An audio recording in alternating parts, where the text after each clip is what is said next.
Hello, everyone. Welcome to the Empowered Marriage Podcast. My name is Helen Harrison, and I'm everything about marriage and being your best version, and it's mastering your marriage step by step. So today's podcast is podcast 49, one of 50. So that's very exciting. So today I am talking about moving your baggage for a happier marriage. So what do I mean by baggage?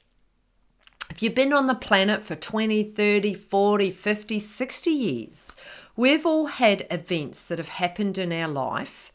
And if we haven't fully healed them, if we haven't fully processed it, that is called baggage, because it can sit in our body, it can sit in our unconscious, and it needs healing. And what happens is in our present day, some of those little past events, the energy, and those events, they can visit us in our present day.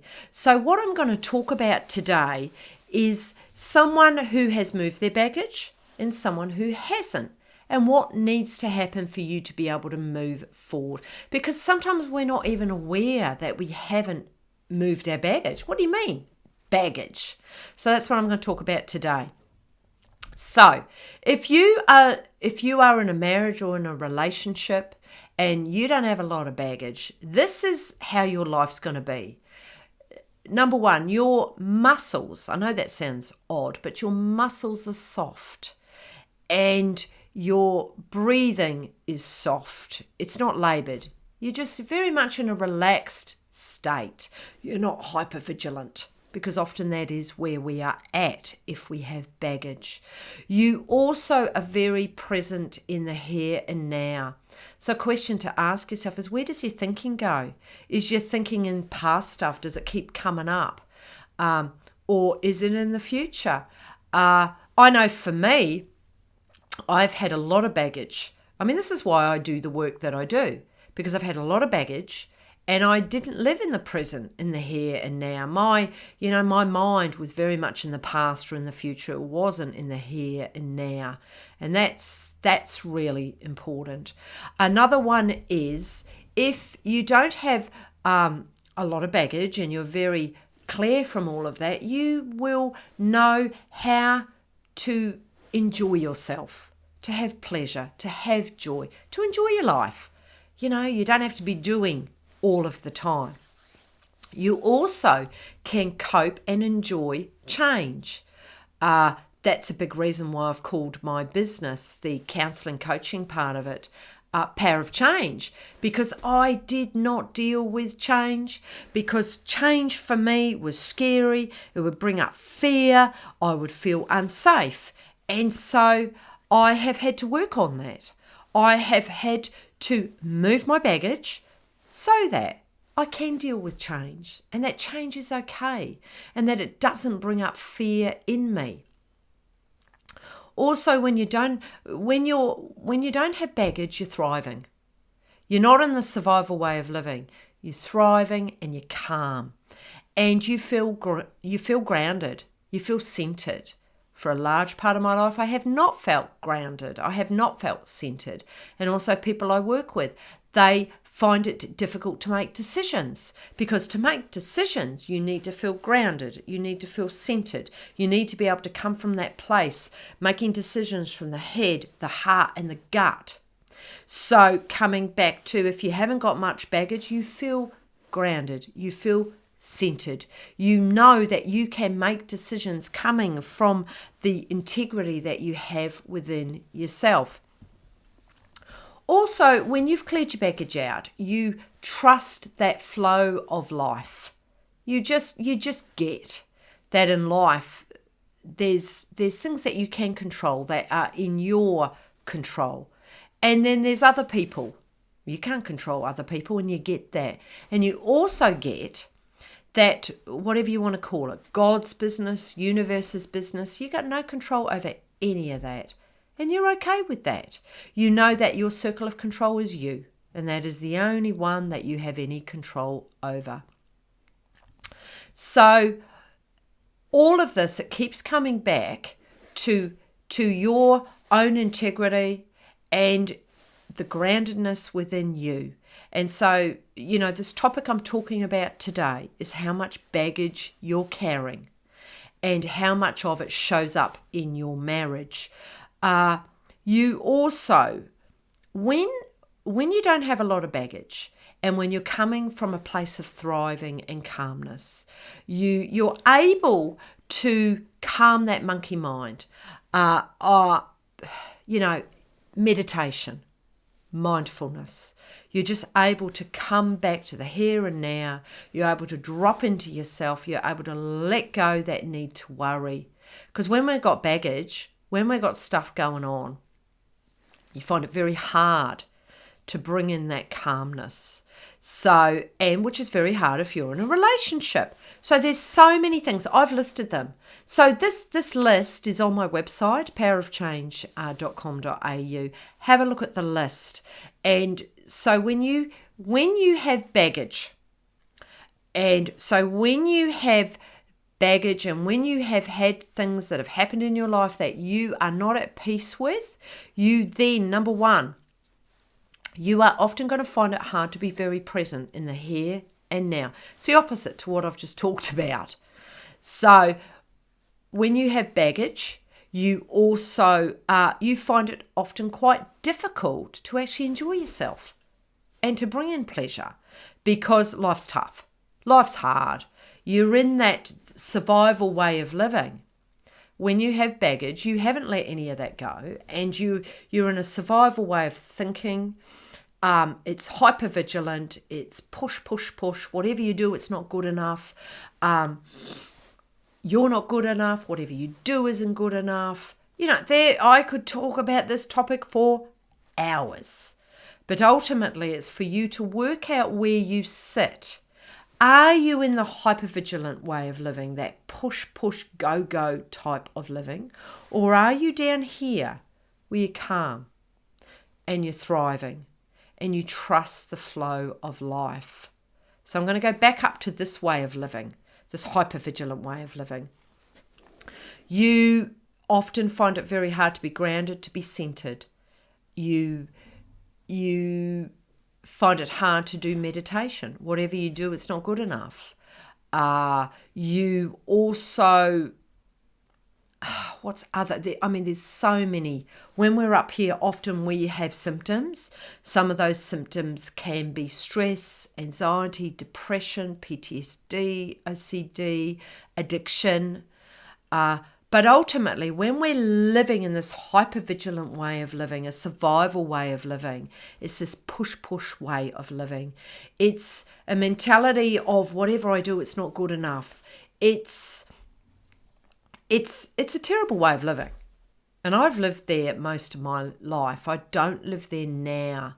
And how have I got from this hypervigilant way of living, the survival way of living, not being good enough, whatever I do, it's not good enough, to be coming down here where it's calming, it's thriving, and I can self-regulate myself and I can bring myself back down to calm. Because when we're up here, you find it very hard to bring yourself down to calm. So how have I got down to here? Well, it's years of personal development.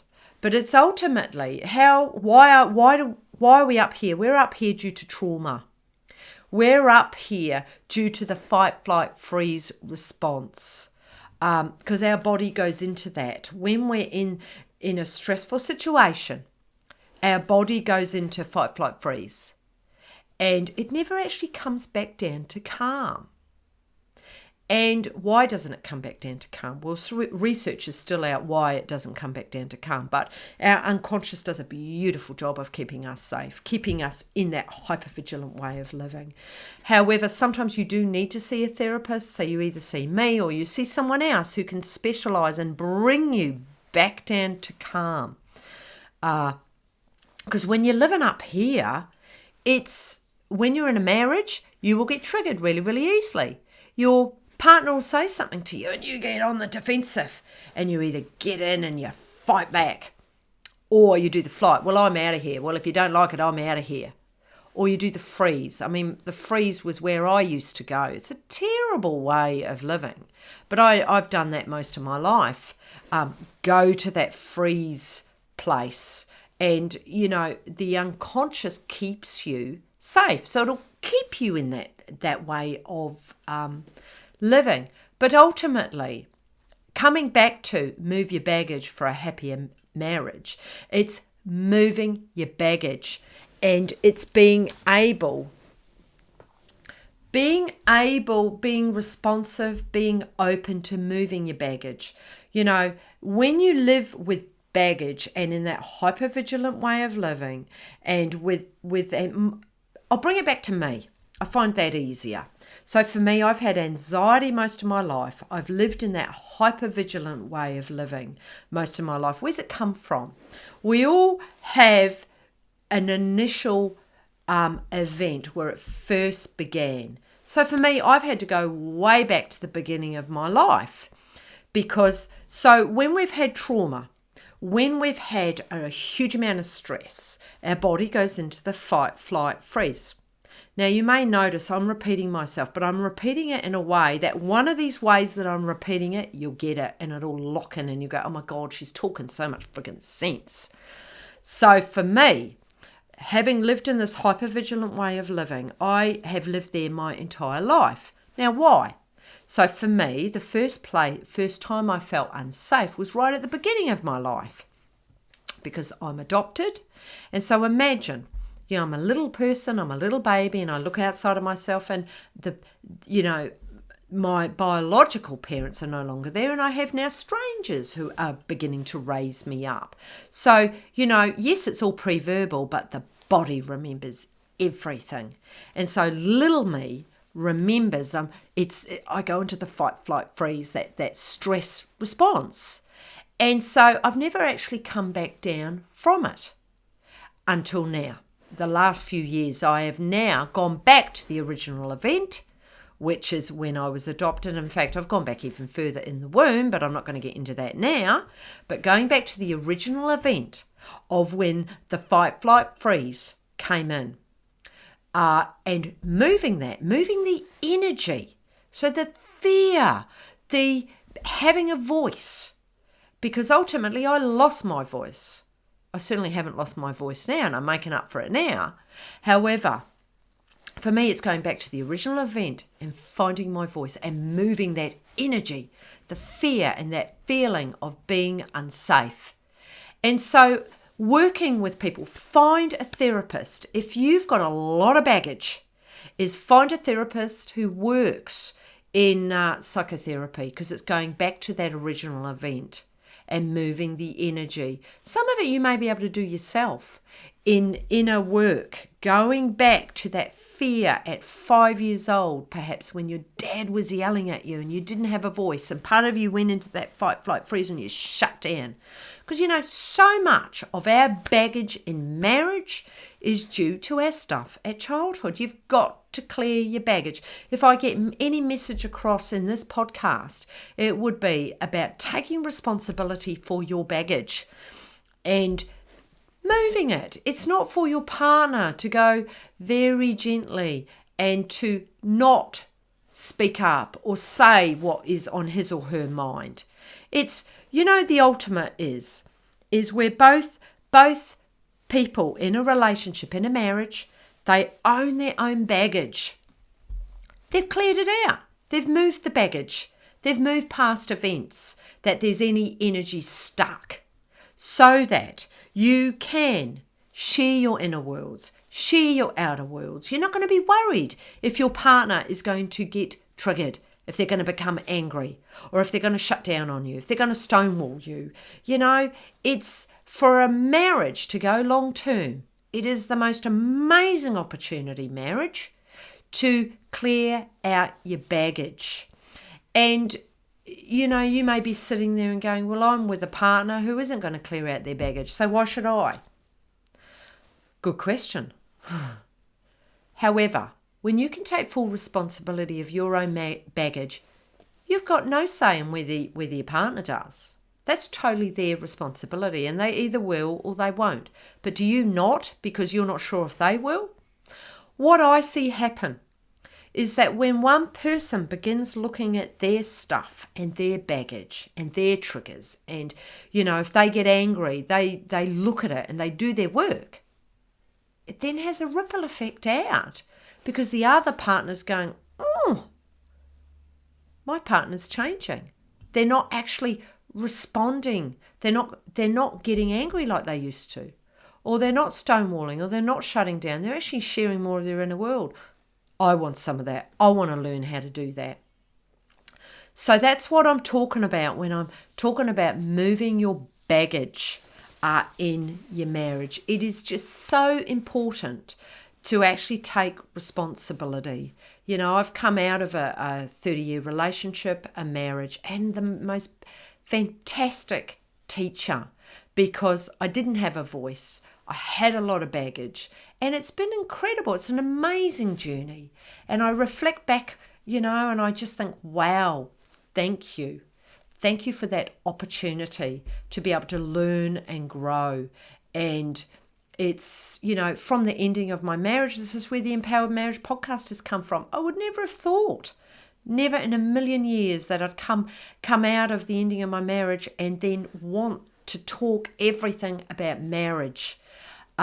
Because it's the most amazing opportunity to grow inwardly and then grow as a couple.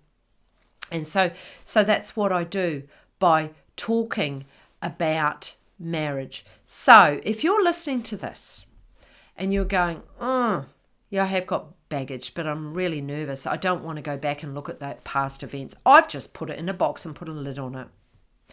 So the question to ask yourself, how is that working for you? Is it working for you? How uncomfortable are you with the box with a lid on it? Is your past now entering your future? Are you getting angry easily? Are you impatient? Are you frustrated? Are you stagnant? Perhaps you're not learning and growing. Perhaps you're shut down. You're procrastinating. So all of these things, how uncomfortable are you? You know what? We only look at our stuff when we're really uncomfortable. However, it's asking yourself, what sort of marriage do I want to have? And it's growing into that. You may not be there yet.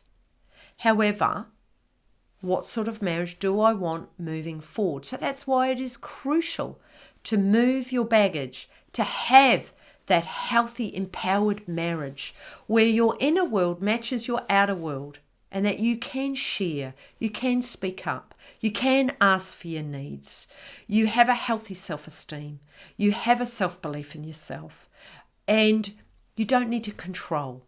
You trust, you follow your heart, you listen to your intuition, and you share all of that with your partner.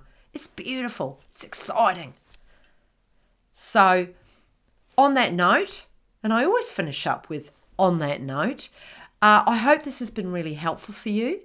Have a look on my website, powerofchange.com.au. I have online courses. I offer counselling, psychotherapy, couples counselling, and also my Instagram, my Facebook. For me, it's all about mastering your marriage step by step. And you've got to put work in yourself, and then as a couple and working together to be able to get to that empowered marriage. And so actually, I'd love some feedback. So if you're able to go onto iTunes, Google reviews, how else do we give feedback? Any sort of feedback. It would be lovely to get some feedback, because I want to encourage as many people to live in an empowered marriage and in an empowered life within themselves. And so it's, a lot by reviews and supporting the community, supporting everybody out there. That's how we get it out there. So anyway, on that note, enjoy your day, and I'll see you on the next podcast.